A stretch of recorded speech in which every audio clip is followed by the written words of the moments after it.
Hello, creatives, community, and kind folks. Welcome to the channel RPG with DBJ. I am your host, and thank you for joining me.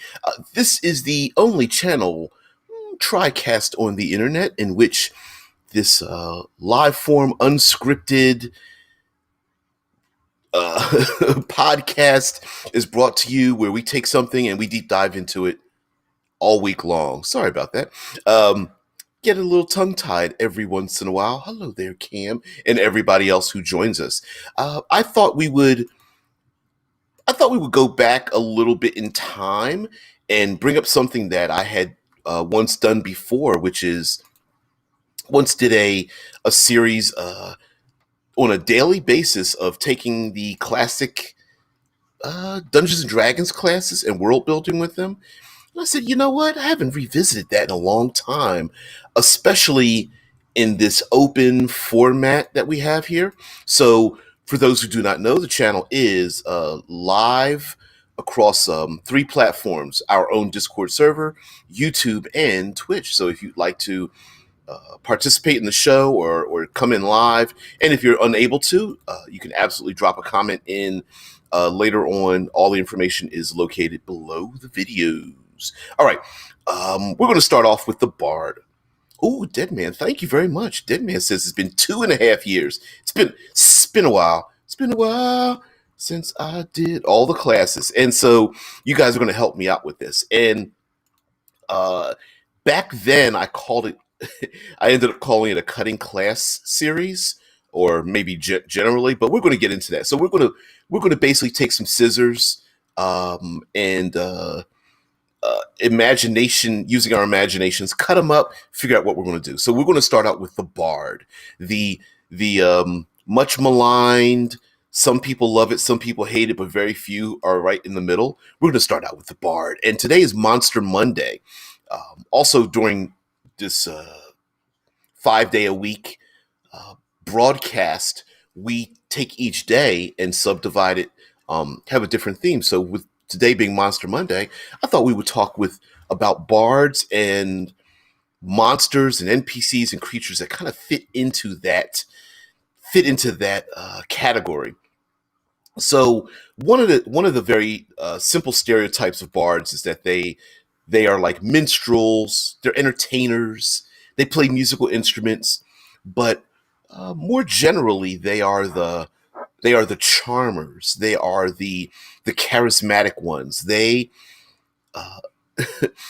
they are the ones that bards are the ones that the opposite of the rogue, where they hide in the shadows. Bards are out in the public eye. They want to be seen. They want to be heard. They want to be noticed, and they want to use their influence to get others to do what they want. So, hey, Martine, what's going on there? Deadman says, though then it was 1 class per day, not per week. Yeah, we did 12 days straight, or 12 days in terms of how we broadcast. So, yeah. Now, of course, in Dungeons & Dragons, we've got a lot of creatures that are charmers, and I feel like the combination of the monsters that are the charismatic ones, the charmers, really, Red Dice Diary says, I always saw bards as the face of the group. Oh, absolutely. And I think the term bard kind of gives them terminology is quite important in the tabletop RPG community. And I think, unfortunately, it's an end result of a term that kind of pigeonholes them into something.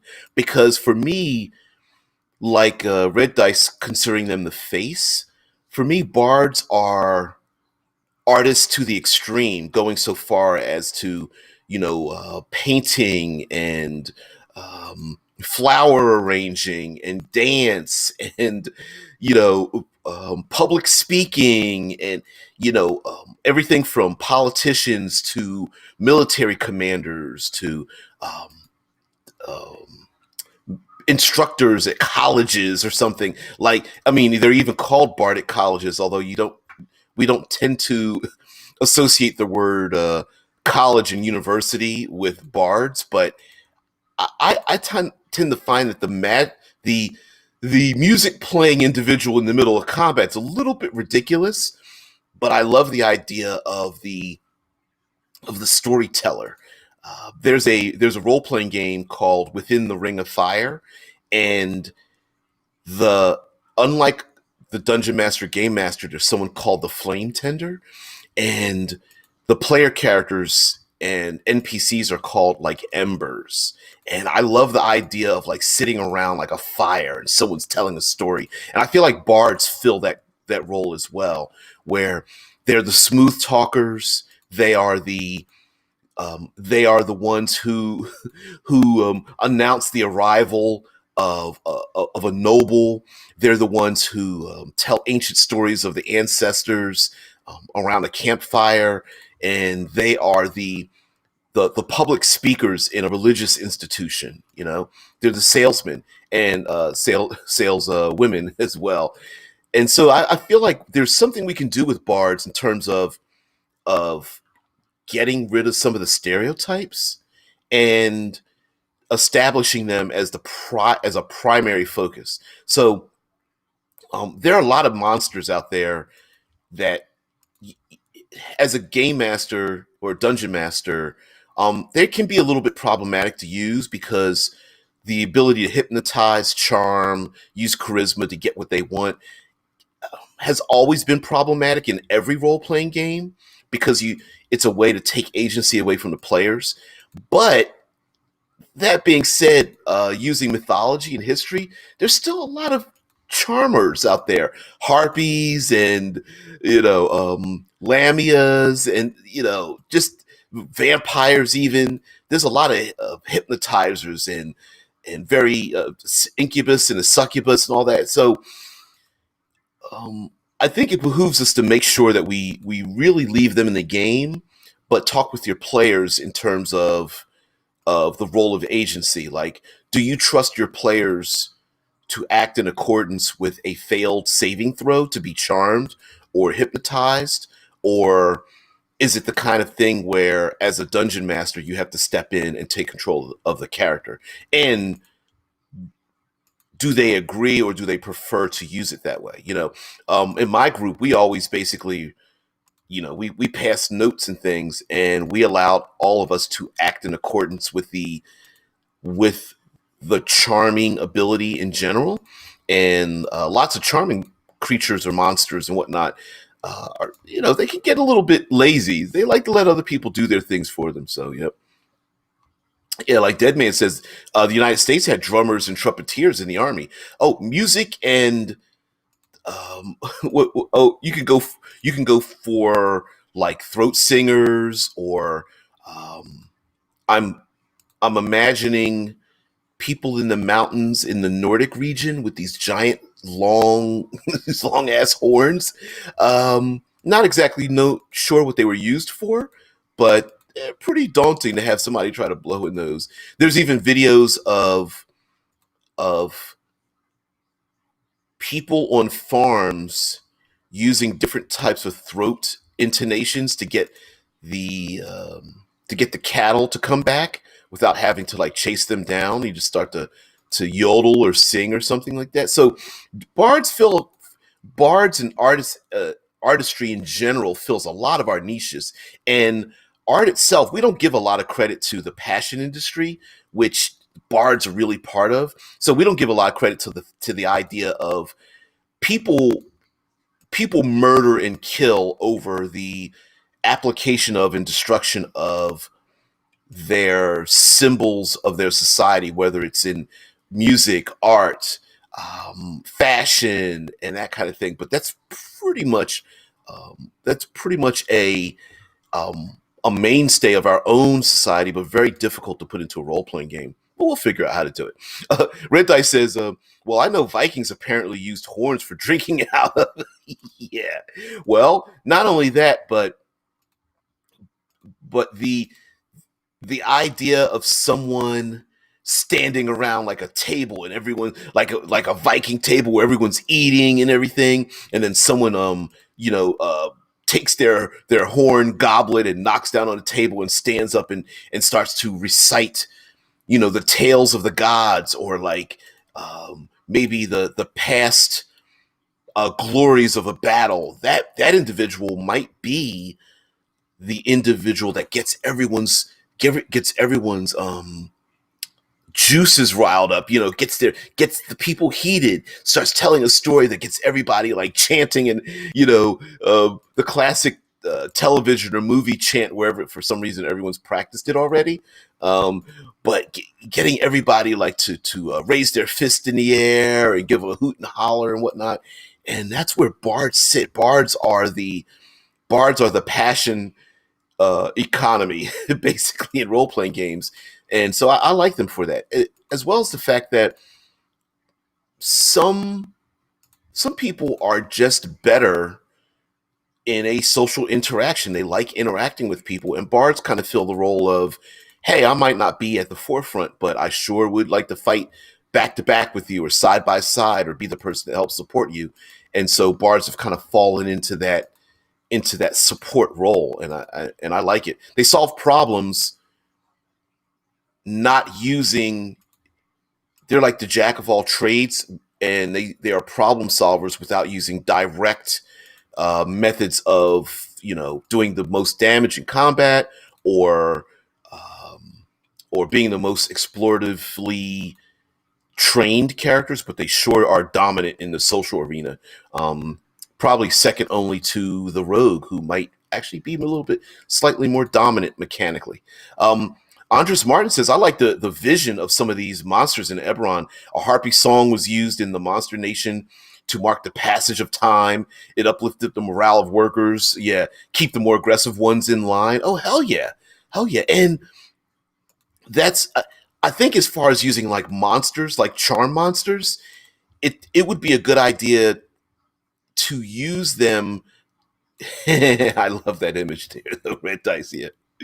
Oh man, and I have a feeling that somebody might be drinking out of that.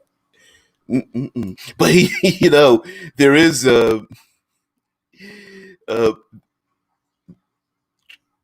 bardic monsters and NPCs kind of fill a role where they can be an adversary, or a barrier, a complication, without them necessarily being evil. Like you just mentioned, Andres, about you know using using songs to keep monsters in line, or to keep the more aggressive ones passive, or to mark the passage of time, or lift the morale of other workers. You get to this point where society might have to tolerate their existence, and because they're so useful, even though they might have other traits that make them pretty heinous to have around. So if harpies are able to depending on how civilized you make your harpies, if or sirens, or what have you, if they're helping keep at bay certain kinds of monsters, or the harpy songs keep the ogres working down in the mining pits or something like that, you know, society might have to tolerate them for a while, even though they have to feed them too much meat, compared to everybody else or something. And I like that idea, because the much like the fable of the Pied Piper, who's like, "Hey, pay me, and I'll play my flute to get rid of the rats in the city." And everyone's like, "Yay, could you do that?" And he's like, "Are you going to pay me?" And they're like, "Hell no." He's like, "Fine. If you don't pay me, I'm going to take your kids, right?" And so th- this these creatures or monsters or NPCs or something in the world might fill a role, and then everyone ends up relying on that role, and then the PCs end up getting in conflict with that, and I like that. Deadman says the definition of a bard is a tribal poet singer skilled in composing and reciting verses on heroes and their deeds. B, a composer, singer, or a declaimer of epic or heroic verse. And then, because that's kind of like 1A and 1B, and then number 2 is a poet, which I think a bard, how, what is it? The Iliad, I believe, is written in verse, and we already have like haiku. I believe it's a Japanese version, and then storytelling is a huge thing back before, and even with written languages. When so many people were illiterate, you had to hear those stories from someone. Someone had to recite those tales. And so playwrights are a good thing. Comedy is another thing. Physical entertainment is something else that bards could be part of. And so heck, just being a town crier and letting the locals know about local news with dispassionately, like, oh, to the north the price of corn has gone up, and to the south there's been a major storm and the roads are wiped out. And lastly, um, oh, Johnny and Ariana, they ended up graduating into the wizard school, and everyone's like, "Yay! Thanks for letting us know." I mean, that, that's basically it.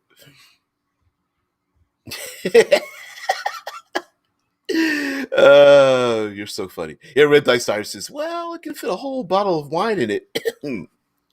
So I've heard. Yeah. Gonna have to try that out quite a few dozens of times to see if you can really get every drop in there, right? Anyway, he says, I know in the old Deadlands game, you used to get benefits from telling local people valiant tales of you overcoming shadowy creatures. I can see a bard being great if you have a game with that vibe, and maybe this is something that sometimes like fades into obscurity a little bit, but there's something cool about stories and songs being told about the player characters exploits. Even if those exploits start to shift and change, much like playing a game of telephone where the players defeat their first level and they go into the caves of chaos and defeat a couple of goblins, a few orcs, and maybe like a bugbear or minotaur, and then all of a sudden the stories start to spread about how they took on whole armies and dispatched the god, Groomsh, the god of the goblinoids themselves and whatnot. But that is cool to have stories written and told about player characters, and then to have those exploits spread even to their enemies. So when they go out into the wild and the PCs go on yet another adventure, and I don't know, they meet what's a clan of giants or something. Those giants are speaking about these great heroes, or of course to them, killers that have defeated the goblinoid armies, and now they're like, are they going to come for us? And then when the PCs show up, they're just like, it's them. That'd be kind of cool. Dead Man says, the Macmillan Dictionary etymology of bard. Bard comes from the Gaelic and Irish word bard, which was derived from an old Celtic word meaning poet singer or minstrel, originally used to refer to the ancient Celtic minstrel poets whose job was to write and sing verses in praise of chiefs and warriors. In the 17th century, its meaning was extended to refer to any poet. It was first used in English with the original meaning in the early part of the 16th century. So, yeah, I mean, um, telling the exploits, sometimes we know today, as far as politics goes, right, that it's not just politics isn't about someone with the best ideas and the smartest. It's about how do you move the crowd? How do you peddle um pulling on the threads of emotion to get people to fall to your side? Because common sense usually is yeah. Gribbles is in the iconic bard skill. Uh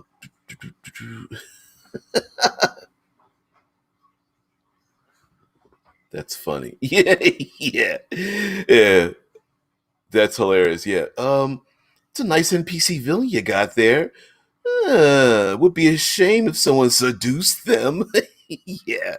That's always been a problem with bards though. Like the I defeat the creature by diplomancing it.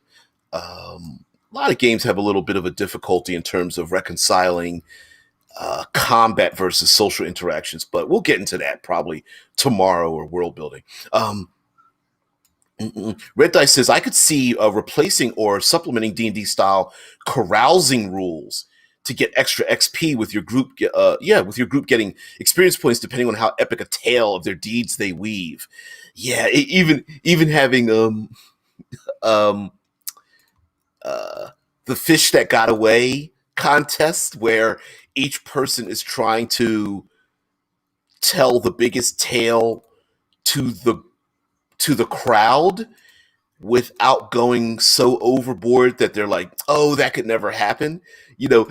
Trying to find that fine line to embarrass the other one. I suppose a bard, way back in the day, they're in MTV. Yes, MTV used to play videos. They also had a television show about Yo Mama jokes for some reason, and what's the other one? Wildin' Out. And bards kind of fit into that category as well, being able to put people down and embarrass people with your words, and that's where vicious mockery came from. Although technically, I wish they didn't name it vicious mockery, but yeah, it's the same thing, right? Um, Cameron says bardic immunity is a fun idea to play with as a player. How far can you push it? What happens when you push it so far in one place versus another? Or the better question, how best to utilize it? Yep.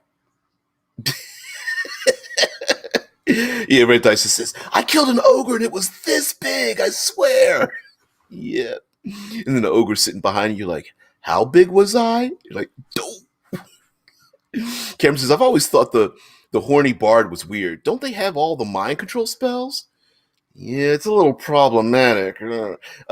Plus, I figure the fighter would be more concerned with their with their sword. But boom, yeah, yeah. Now Andrew says it's not about the mind controls, about the charisma, and there can be a fine line, right? Like some people are so good at manipulation, they can get people to do what they want. I think I think one of the issues with charisma is the fact that it isn't mind control, and so the nuances, because it's a game, the nuance can get kind of lost. Whereas if you're playing something else other than Dungeons and Dragons that has an yes and no but consequence kind of mechanic, where someone, like for example, someone could be swayed by your words and then regret it later, or someone can pretend to be swayed by your words, but instead they do something else, or someone can take your words far too seriously and become like a fanatic or a sycophant or something. So, and a lot of that can be lost if you're just going, charisma check, succeed or fail, if it's just pass fail, as opposed to, and then there's also the game master, dungeon master side of it, right? Like, dragons have not just dragon fear, but most dragons are like, oh, like the youngest dragon's got a charisma 16, the highest ones are way up there in like the 20s, the mid 20s, right? And players don't like to be, more often than not, do not like to play fearful, scared, um, in awe when they want to be Billy Badasses. And so, a session zero and talking to them, especially if you're going to use it a lot, is like, hey guys, look, they're going to be situations where someone with, it's the player in the group who ignores the 18 charisma paladin, right? It's like, well, in reality, despite the fact that your character does have free will and we don't want to control you, you really, much like we recognize a player being very fast or strong or intelligent, we should also recognize that they are charismatic. And in this instance, you you you normally your chaotic neutral character would be going off and doing their own thing, but when the 18 charisma paladin says, hey guys, let's stick together, maybe you might want to reconsider it, um, acknowledging that player character's high statistic. Like, well, I don't have to listen to you, but for right now, I will just because I feel like it, and just go along with it, kind of like B.A. Baracus on A-Team. Like, I don't want to go flying because I hate flying, but somehow they always figure out a way to get him to go. Um, Andrews continues, says, yes, I could see that a bard with a ginormous charisma bonus or skills could be a scary cult leader. Yeah. And for those who have ever played any of the iterations of the White Wolf vampire games, that's a big deal in that game. There are resources where you can pick and choose to have connections. You could be a cult leader. You could have a what's known as a herd. This was back in the original Vampire the Masquerade days, where for your character's background you can have a herd. These are literally human beings that are addicted or charmed or what have you to your machinations, so you can feed off of them freely. They're almost like drug addicts, or actually the opposite, where when you feed on them, they feel the ecstasy and they want to have it over and over again.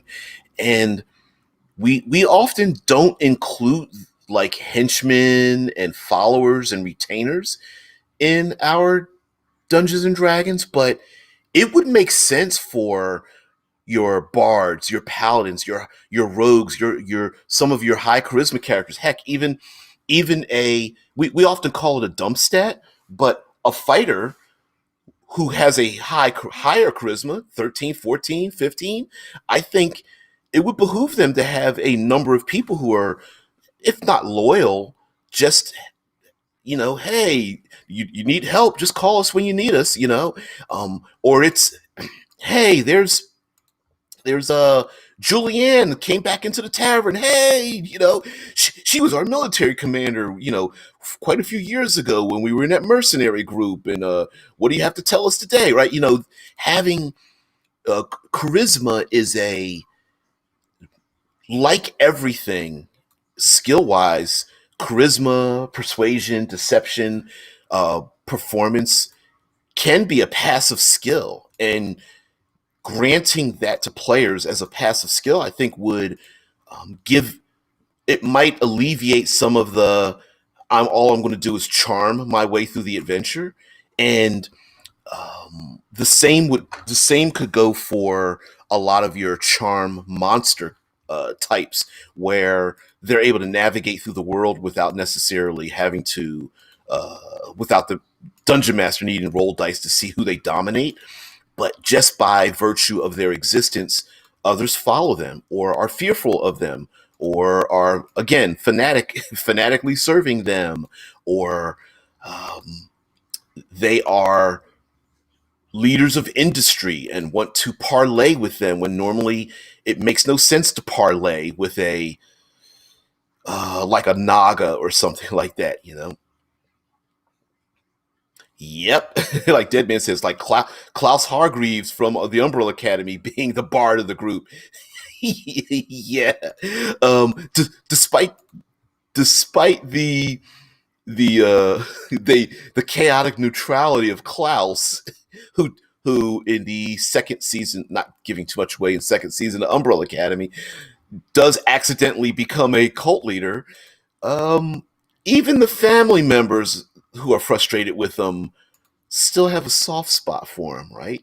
And so, yeah, the accidental cult leader aspect of him is I think we shouldn't relegate charisma to a light switch that you turn on and off, like the dumb stat it's become, but it might open up some doors. It's the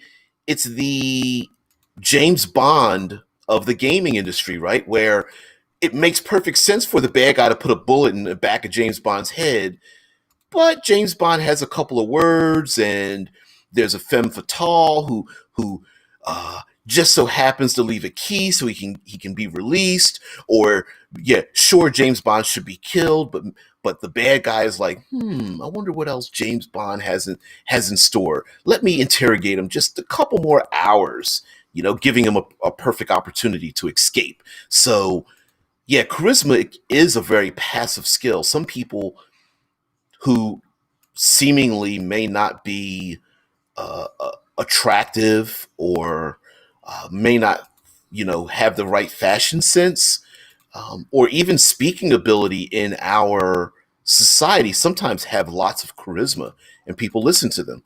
Um, there are many people from ancient history that have been very charismatic in their methods and actions. Of course, a lot of sports players, people in entertainment, actors, musicians, dancers, things like that we can look at. But there's some other people out there that are seem to be very charismatic. I would say, um, of course, you can always default to attractiveness.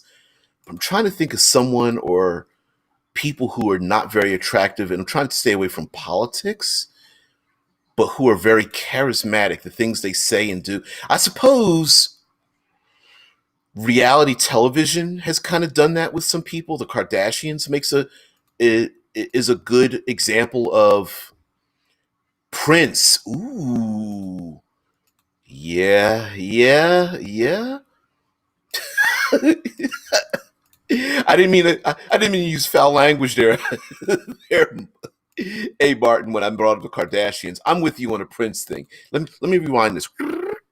Let yeah, someone who isn't just good at what they do, but there's something about them.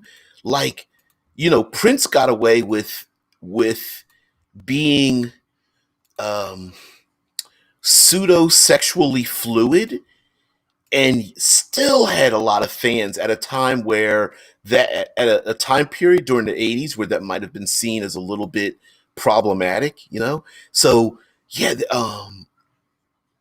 yep. Red Dice Diary says it's that personal magnetism effect, and it's, I absolutely agree, and I think some of our monsters that we look at as being cannon fodder fall into that category: sphinxes, lamias, nagas, um, harpies, sirens. Like, I, no, on the outside, we look at them as stat blocks and go, like, they're easy to kill.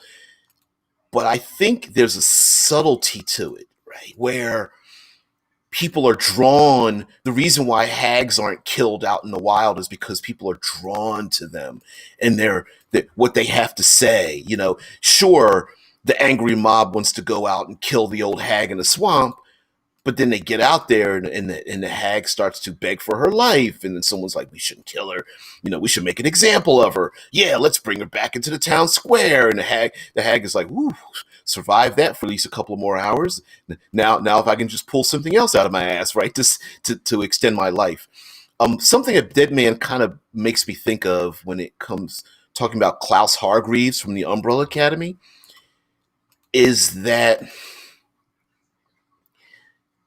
in failure, charisma and charm still works.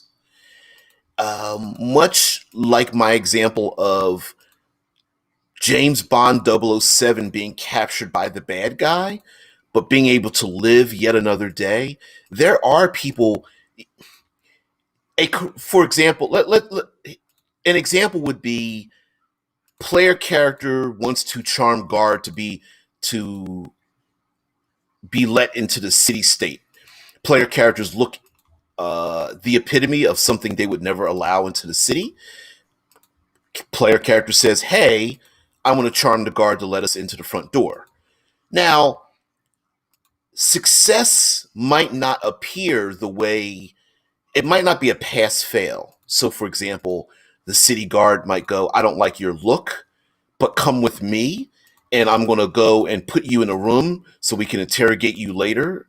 And while that doesn't seem like a success, that might actually let them into the city to be put into a room to be questioned by somebody else, giving the player characters the opportunity to run, or then to speak to the person that wants to interrogate them. Or maybe the city guard is like, hell no, I'm not going to let you in the city. I don't care what your charisma is. My job is to keep enemies out, and we're in the war footing.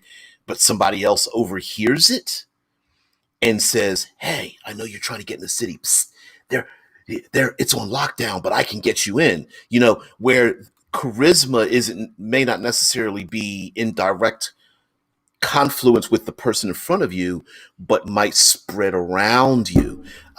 It may also uh, don't know what those mean, but thank you very much. It also may be something which is why the high charisma knight has might have a higher survival rate than we think of, because despite the knight going into battle and failing, they might be recruiting people onto their side unbeknownst to the charming paladin knight that's going out into their battles, right? When the knight goes out into battle against evil, one against many, there might be some other people that are like, man, I'd love to be like that person. And that's part of their magnetism that might recruit others without their knowledge. And I think we don't give charisma its due that way. Well, anyway, guys, we're going to talk about charisma and bards and entertainment. Oh, cool. Yeah. I mean, I can't. I see the mask. I don't see the other one. I can't see. I can't. Okay, cool. But thank you, Dead Man.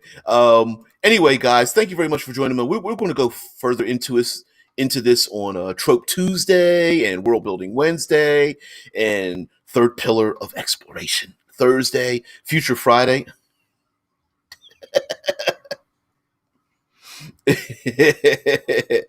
Bard memes. Yep, DM player. No. I love it. Anyway, guys, unfortunately, just because of how my schedule is, we're gonna have to cut these short. Can't go for an hour. So I do have to head off to work, but thank you very much. We will be here tomorrow. We're going to talk about some of the common tropes, kind of break them down, come up with a ton of story ideas, maybe, if you want to use bards. And of course, on World Building Wednesday, we are going to construct for ourselves a world where bards have kind of they're like the major movers and shakers in what a world would be like them in it. But anyway, guys, thank you very much. Please like, share, subscribe. Thanks for being part of this cutting class series. I will see you tomorrow. By the way, thanks for joining in to this station for the imagination. I will see you later. Have a great one. Bye. Thank you very much for watching.